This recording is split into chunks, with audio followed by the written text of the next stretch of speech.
नमस्कार दोस्तों, हम लोग यूपी ट्रिपल एससी द्वारा आयोजित लोअर पीसीएस की कट-ऑफ के बारे में चर्चा करेंगे। लेकिन उसके पहले कुछ हम लोगों के पास आंकड़े हैं और कुछ डिटेल्स हैं जिसके बारे में डिस्कस कर लेते हैं।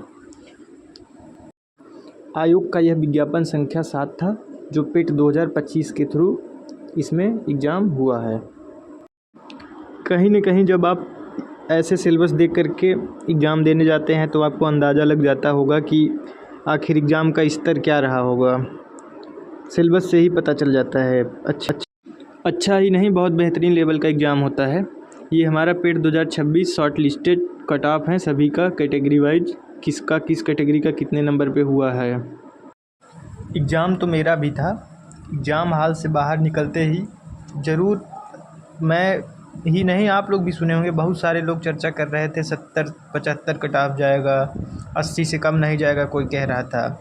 तो ये सब चीज़ें जो हैं वो पढ़ने वाले बच्चे को और भ्रमित करती हैं, क्योंकि ये सब चीज़ें कहीं न कहीं वीपीओ की वैकेंसी आई थी 2022 पेट के थ्रू, उसमें भी डेली कट ऑफ का डिस्कस होता था। बहुत सारे लोग थे जो 70 प्लस बताते थे और बहुत सारे लोग कई थे जो तो 72 प्लस बताते थे, 72 प्लस -2। हाँ, बहुत सारे लोग अलर्ट कर देते थे कि 72 से नीचे नहीं जा रही किसी भी कैटेगरी की कट ऑफ। लेकिन जो रियल कैंडिडेट एग्ज़ाम में बैठे थे उनको पता था कि कट ऑफ कहाँ तक जा सकती है, क्योंकि जो लेवल था वीपीओ का वो एक अच्छा खासा लेवल था और नहीं देने वाले कट ऑफ जो है वो 70 के पार पहुंचा दिए थे और रिज़ल्ट उसके विपरीत आया। अगर देखा जाए तो वही हालत UP triple SC lower PCS विज्ञापन संख्या 07 का भी है, क्योंकि जो एग्ज़ाम पैटर्न था और जो एग्ज़ाम में बैठा था वो भली भांति जानता है कि एग्ज़ाम कैसा था और वो कैसा फील कर रहा था। दोस्तों, यूपी ट्रिपल एससी एग्ज़ाम के आजकल सबसे बड़ी समस्या ये है कि आप एग्ज़ाम देकर आते हैं तो आप मिलाएंगे कहाँ से, क्योंकि यूट्यूब पर खुद टीचर को नहीं पता कि इसका आंसर क्या होगा।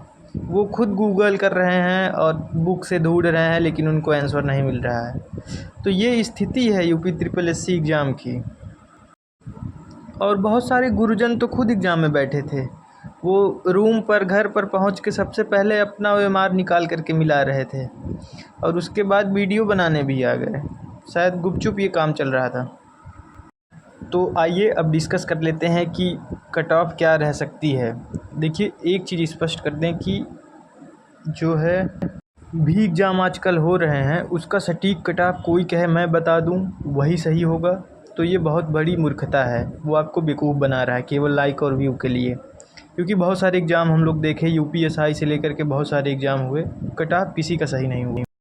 लेकिन यूपी ट्रिपल एससी के बीपीओ वगैरह एग्ज़ाम में बहुत सारे लोग अंदाज़ा लगा लिए थे कि कट ऑफ क्या हो सकता है, और ऐसे कैंडिडेट जो खास करके एग्ज़ाम में बैठे थे। तो मेरे अनुसार जो कट ऑफ रहने वाली है, क्योंकि मैं खुद एग्ज़ाम में बैठा हूँ और यूपी ट्रिपल एससी कई सारे एग्ज़ाम दिए हैं, और मैं फ़िलहाल इस टाइम जितना कैंडिडेट से बात किया हूँ या जितने मेरे जानने वाले हैं सब अच्छे लोग हैं, तो मेरे अकॉर्डिंग जो कट ऑफ रहने वाली है आपकी, देखिए इसमें कोई न कोई पोस्ट तो आपको ज़रूर मिल जाएगी। ये जो कट ऑफ है ये पोस्ट दिलाने वाली कट ऑफ है, क्योंकि आप जैसे देख सकते हैं इसमें जनरल की जो है वो 58 से 63 अगर आपके बन रहे हैं तो हमको ऐसा लगता है कि कोई न कोई पोस्ट आपको ज़रूर मिल जाएगी। और ओबीसी 56 से 61 हैं तो आप बिल्कुल सुरक्षित हैं। ईडब्ल्यूएस वाले आपका 55 से 60 अगर है तो आप सुरक्षित हैं।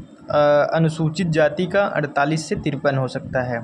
और मोस्ट इम्पॉर्टेंट जो महिलाओं का है वो 52 से 57 अगर आपके हैं तो हमको लग रहा है कि आपको कोई न कोई पोस्ट ज़रूर मिल जाएंगे। अब जैसा कि सबका ड्रीम पोस्ट ईओ ही है, तो ईओ की कट ऑफ ज़्यादा भी जा सकती है।